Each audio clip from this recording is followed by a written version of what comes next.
Sino ang nagkaloob? Isang kwento mula sa Pakistan. Isang mayabang na hari ang may 7 anak na dalagang may nakasisilaw na kagandahan at busilak na kawalang malay. Mahal na mahal niya ang kanyang mga anak, lalo na ang pinakabata. Hindi lamang iyon ang pinakamaganda sa lahat, kundi siya rin ang pinakamahusay magluto sa buong kaharian. Tuwing umaga, bago pulungin ang korte, tinatawag at tinatanong niya ang kanyang mga anak. Sabihin niyo, mahal kong mga anak, sino ang nagkakaloob ng lahat ng inyong kinakain? 6 sa kanila ang dagling sumasagot. Amang hari, kayo po ang nagkakaloob ng aming pagkain. Ngunit ang ika-7 prinsesa ay laging tahimik lamang. Isang araw, pinilit ng hari na sumagot din ang ika-7 prinsesa. Sabi nito, Ama, Diyos po ang nagkakaloob ng lahat. Lahat ng nasa atin, lahat ng ating kinakain, kinukuha natin sa Kanya. Ang sagot na ito'y ikinagalit ng palalong hari. Lumayas ka! Sigaw niyon at inutusan nito ang isang alila para ilabas ang prinsesa at iwan ito sa gitna ng gubat. Habang ang dalagay nakaupo sa gubat at malungkot na pinag-iisipan ng kanyang kasawian, siya ay nakatulog. Kinaumagahan ay nagising siya sa malamig at malamyos na himig ng isang plauta. Dumilat siya at nakita ang isang binatang tumutugtog ng plauta. Nang tanungin ng prinsesa ang lalaki kung paano itong napunta sa gubat, sumagot ang lalaki. Pinapastulan ko po ang kalabaw ng aking amo at kahapoy nawalan ako ng isa. Kaya natatakot akong umuwi at lagi akong tinutugtog ang aking plauta para maakit bumalik ang nawawalang kalabaw. Pero kayo, magandang prinsesa, paano kayong napunta rito sa gubat? Ang sagot ng prinsesa, hindi rin ako makauwi. Bakit di ka na lang maging katulong ko at magkasama tayong hahanap ng matitirhan? Pumayag ang binata at sila'y naglakbay patungo sa silangan. Maghapon silang naglakbay ng gutom at uhaw. Nang umahaba na ang mga anino at tumalabig na ang hangin, sila'y dumating sa mga pader ng isang siyudad. Ang sabi ng prinsesa, pumasok ka sa syudad at hanapin doon ang pinakamayamang mag-aalahas. Sabihin sa kanyang isang prinsesa ang naghihintay sa kanya sa labas ng pader. Madaling nakabalik ang lalaki, kasama ng pinakamayamang mag-aalahas ng syudad. Bilang kapalit ng kaakit-akit na kwintas na may pambihira at napakamahaling mga bato, ibinigay ng mag-aalahas ang lahat ng hiniling ng prinsesa.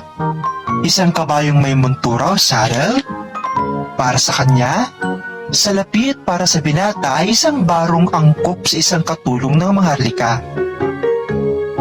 Nagpatuloy sa paglalakbay ang prinsesa at ang binata.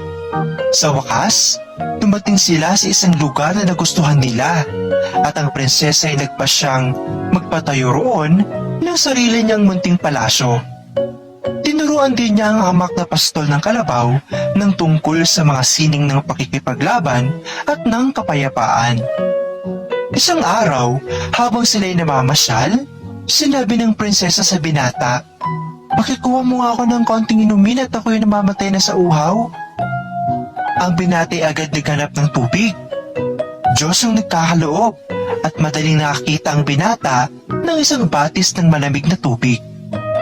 Pinuno niya ang isang tasa at paalis na siya nang makakita ng magaganda at nagkikislap ang mga ruby na nasa ilalim ng tubig. Pumulot siya ng ilan at ang inipit iyon sa mga lupi ng kanyang turban. Pagkaraan ng 1 buwan at kalahati, ang palasyo yari na at ang prinsesa at ang kanyang katulong ay lumipat na roon.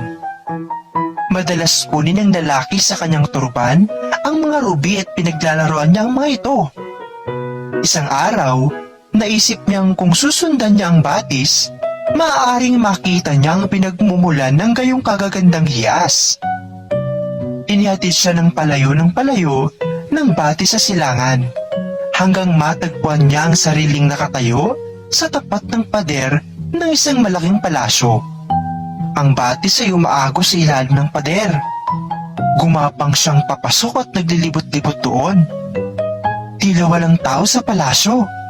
Sa wakas, nabuksan niya ang isang tarangkahan patungo sa isang patio sa loob ng inaagusan ng batis ng iyon. At doon sa tabi ng batis ay nakalagay ang ulo ng isang magandang babae. May dugong pumapatak mula roon. Ang mga patak ng dugo ay nagiging mga rubing kumikislap pagbagsak sa tubig. Sa di kalayuan, nakabuhal ang walang ulong katawan ng babae. Tumakbo siyang palayo ngunit natalisod siya sa isang makapal na tablang nakabuwal sa lupa. Biglang-bigla, lumipad ang putol na ulo at muling umugnay sa katawan, at ang babae ay muling nabuhay. Naaawang tinignan ng babae ang natatakot na binata at sinabi, "Binata, anong kapalaran na nagdala sa iyo rito? Tumakbo ka para makaligtas, kundi aabutan ka rito ng genie at lulurayan ka niya." Naglakas loob ang binata at nagtanong ito, "Sino ka?" "Ako'y anak ng hari ng mga diwata," sagot ng babae. "Ang pangalan ko'y Laipari o Pulang Diwata. Ibig akong mapangasawa ng genie na may-ari ng palasyong ito, pero galit ako sa kanya. Kaya ikinulong niya ako rito. Tuwing umaga, bago siya umalis para maghanap ng mga kain, inilalagay niya ako sa mahiwagang tablang ito at ang ulo ko'y natatanggal. At pagbalik niya sa gabi, pinubuhan niya akong muli. Nadidinig kong dumarating na siya. Dali, ibalik mo sa dati ang tabla para mamatay akong muli at magtagok at galit iyon." Sinunod ng binata ang utos ng Pulang Diwata at katatago pa lamang niya nang mabilis na pumasok ang umuungol na genie. "Nakakaamoy ako ng tao! Nakakaamoy ako ng tao!" Mabilis na binuhay ng genie ang babae at tuwinika, "Nakakaamoy ako ng tao at ako'y gutom na gutom. Sabihin mo sa akin kung nasaan ang tao para makain ko siya." Ngunit nagmaang-maangan ang Pulang Diwata, kaya muli siyang pinatay ng genie at ito'y nagpatuloy sa pangangaso. Pagkaalis ng genie, pagkapang na lumabas mula sa pinagtataguan ang binata at muli niyang binuhay ang babae sa pamamagitan ng mahiwagang tabla. Nagplano sila ng pagtakas. Sinabi sa kanya ng Pulang Diwata na pumanaog siya sa isang munting kwartong madilim. Nakatatagpuan niya ang isang loro sa isang gintong hawla. Pag nangaso ang genie, iniiwan niya ang kanyang kaluluwa sa lorong iyon, at kung wala siyang kaluluwa, mamamatay siya. Paliwanag niya, "Dali, dalhin mo sa akin ang loro." Kadadala pa lang ng binata ng loro nang biglang ang mundo'y waring niyanig ng kulog at bagyo. Sa pagsambulat ng usok ay lumitaw ang genie na halos mapaliw sa galit. Tiyak na papatayin niya ang dalawa, ngunit mabilis na kinuha ng Pulang Diwata ang loro mula sa hawla at sinakal ang ibon. Pagdakay bumagsak sa lupa ang genie at namatay na parang bato. Nakatakas ang dalawa mula sa palasyo ng genie. Dala-dala ang mahiwagang tabla. Isinama ng binata sa pag-uwi ang Pulang Diwata. Masiglang tinanggap ng prinsesa ang diwata at madaling naging parang magkapatid ang dalawang babae. Tuwing gabi, nahihiga sa mahiwagang tabla ang Pulang Diwata, ang kanyang uli na tatanggal sa kanyang katawan, at ang dugo'y nabubungbunto ng kumikinang na mga rubing walang kapantay sa kagandahan. Tuwing umaga, ginagalaw ng prinsesa at ng binata ang tabla, at ang Pulang Diwata ay muling nabubuhay. Pagkaraan ng ilang panahon, nagpasya ang Pulang Diwata na umalis para sa isang mahabang paglalakbay. Gayunman, bago umalis, nagtayo siya ng isang bagong palasyo para sa prinsesa sa tulong ng mga mahiwagang tabla, at inanyayahan nila ang maraming panauhin sa malalaking handaan sa bagong palasyo. Kabilang sa mga panauhin ay ang mga hari ng prinsesa. Ang prinsesa mismo ang nagluto ng mga paboritong pagkain ng hari para sa handang iyon. Nang Nang makaupo na ang mga panauhin para sa handaan, ang hari napaiyak. Ang mga luhay gumugulong sa kanyang balbas. Ang lasa ng masarap na pagkain ay nagpagulita sa kanya ng anak na dalagang noong nagdaang panahon ay nagluluto ng gayong pagkain para sa kanya. Kay dalas niyang pagsisihan ng pagpapalaya sa anak at kay dalas niyang hanapin iyon sa kagubatan, ngunit hindi siya nagtagumpay. Tinanong ng pulang diwata ang hari kung ano ang dahilan ng kalungkutan nito. Sinabi ng hari kung ano ang nangyari. Nagtanong ang diwata, "Pero, mahal pa po ba ninyo ang iyong anak?" Ang sabi ng hari, "Oo, ang tanging hiling ko lamang ay makita siya bago ako mamatay."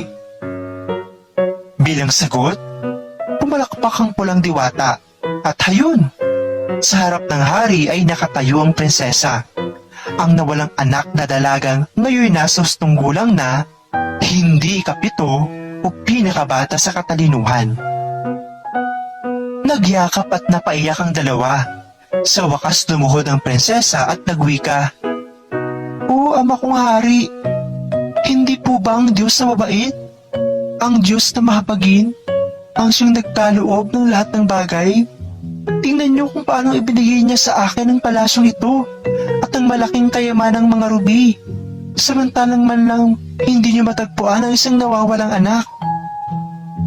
Napagtanto ng hari ang kanyang pagkakamali. "Oo," sabi niya, "ang Diyos ang tunay na nagkakaloob ng lahat." At ang hari at ang kanyang anak ay nabuhay na maligaya mula noon.